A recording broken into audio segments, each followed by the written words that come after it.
আসসালামু আলাইকুম এভরিওয়ান। গত ভিডিওতে আমরা শর্ট বাই নিয়ে আলোচনা করেছিলাম। আজকের ভিডিওতে আমরা এখানে যে টুলসটি দেখতে পাচ্ছি এটার নাম হচ্ছে বর্ডার। তো আমরা আজকে বর্ডার নিয়ে আলোচনা করব। তো বর্ডারটা মূলত আমাদের যে টেবিলটা রয়েছে এই টেবিলের সাথে ফুললি কানেক্টেড। তো আমরা এখন দেখব যে বর্ডারের মধ্যে এখানে কি কি টুলস রয়েছে এবং কোনটার কি কাজ। দ্যাট ফার্স্ট আমরা এখানে দেখতে পাচ্ছি বটম বর্ডার। তো বটম বর্ডারের কাজটা কি? তো ধরেন আমার যে টেবিলটা রয়েছে, তো এই টেবিলটা যদি আমি সিলেক্ট করি, যতটুকু এরিয়া আমি সিলেক্ট করবো অতটুকু এরিয়া কাজ করবে। তো আমি প্লাস আইকনে ক্লিক দিয়ে, তো এখান থেকে আমি যদি বটম বর্ডার এখন ক্লিক করি, তো আমি দেখতে পাচ্ছি যে আমার নিচে যে টেবিলে যে বর্ডারটি রয়েছে এই বর্ডারটি চলে যাচ্ছে। তো আমি এখন যদি টপ বর্ডারে নেই, তো আমার উপরে যে বর্ডারটি রয়েছে ওই বর্ডারটি চলে যাচ্ছে। দেন আমি যদি এখন লেফট বর্ডারে নেই, তো আমার লেফট যে বর্ডারটি রয়েছে এই বর্ডারটি চলে যাচ্ছে।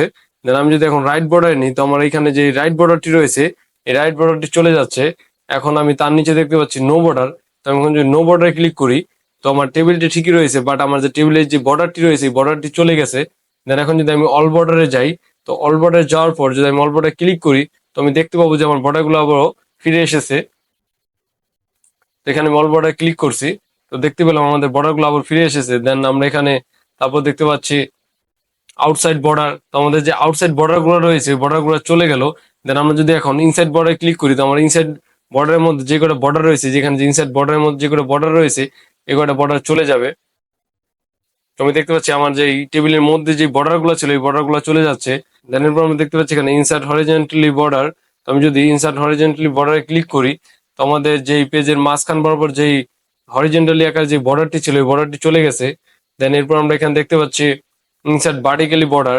তো আমাদের কলম আকার যে বর্ডার গুলো ছিল তো এটা চলে গেল ইনসার্ট ভার্টিক্যালি বর্ডারে যাওয়ার পর। দেন এরপর এখানে আরো অনেকগুলো বর্ডার রয়েছে। তো আমরা এখানে দেখতে পাচ্ছি কিছু ধরনের স্টাইল চেঞ্জ হচ্ছে। তো এগুলো জাস্ট ফান, এগুলা তেমন কাজে লাগে না। তো আমরা এখানে দেখতে পাচ্ছি নিচে ড্র টেবিল। তো আমরা এই ড্র টেবিলটা নিয়ে এখান থেকে আমরা চাইলে আমাদের মন মতো এখানে টেবিল ড্র করতে পারি। তো এখানে যেভাবে আমরা ড্র করছি, তো দেখতে পেলাম যে আমাদের এখানে টেবিল হয়ে গিয়েছে। তো আমি আমার ব্যাগ যাচ্ছি। দেন এরপর আমরা এখানে দেখতে পাচ্ছি ভিউ গাইডলাইন। তো ভিউ গাইডলাইন কাজটা কি? তো আমি ধরেন আমার টেবিলের এক বর্ডারটা আমি নো বর্ডার করে দিই।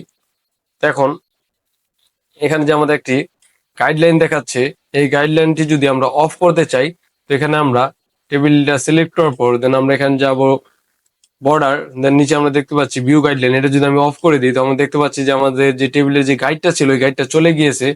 দেন এরপর আমরা এখানে দেখতে পাচ্ছি বর্ডার এন্ড শেডিং। তো এই বর্ডার এন্ড শেডিং নিয়ে আমি একটা আলাদা ক্লাস করব। এটার মধ্যে অনেক কিছু জানার আছে, অনেকগুলা ফিচার রয়েছে। তো এখানে যেমন পেজ বর্ডার রয়েছে, শেডিং বর্ডার রয়েছে। দেন আমরা এখানে চাইলে আমাদের পেজের চার সাইডে যে বর্ডারটি রয়েছে এখান থেকে বর্ডারও চেঞ্জ করতে পারি। তো আমি আপাতত একটি দিচ্ছি, বাট এটা নিয়ে আমি আলাদা একটি ক্লাস করবো। ওকে করে দিই, তো আমি দেখতে পাচ্ছি যে আমার পেজের চারমোড়া দিয়ে একটি বর্ডার চলে এসেছে। দেন আমরা চাইলে আমাদের এই যে এখানে যে লেখাটি দেখতে পাচ্ছি টেক বাই মেহেদী হাসান, তো আমরা যদি এই লেখার চারপাশ দিয়ে বর্ডার দিতে চাই আমরা কিন্তু চাইলে এখান থেকে বর্ডার দিতে পারবো। তো এখানে যাওয়ার পর যদি আমি এখানে বটম বর্ডার করে দিই, তো আমি দেখতে পাচ্ছি আমার লেখার নিচে একটি লাইন চলে এসেছে। দেন আমি যদি টপ বর্ডার দিই তো টপ বর্ডারে চলে আসবে। দেন এখন যদি আমি লেফটে দিই লেফট বর্ডারে আসবে। দেন রাইটে দিলে রাইট বর্ডারে আসবে। এখন যদি আমি অল বর্ডার করে দিই, তো আমার যে টেক্সটটা রয়েছে চারমোড়া দিয়ে আমাদের বর্ডারটি চলে এসেছে। তো এটা জাস্ট ফান। তো আপনি চাইলে এখানেও দিতে পারেন, অথবা এটা মূলত টেবিলের ক্ষেত্রে বেশি কাজে লাগে। তোমরা চাইলে এভাবে যে কোনো ভাবে বর্ডারটি ইউজ করতে পারেন। তো এই ছিল মূলত আমাদের বর্ডার নিয়ে সংক্ষিপ্ত আলোচনা। আশা করি আপনি সবাই বুঝতে পেরেছেন। তেমন মাইক্রোসফট অফিসের ইম্পর্টেন্ট টুলস ব্যবহার যদি আপনি শিখতে চান, তো আমার YouTube channel tech by Mehedi Hasan subscribe, অথবা আমার Facebook page tech by Mehedi Hasan follow করে রাখতে পারেন। সবাইকে ধন্যবাদ।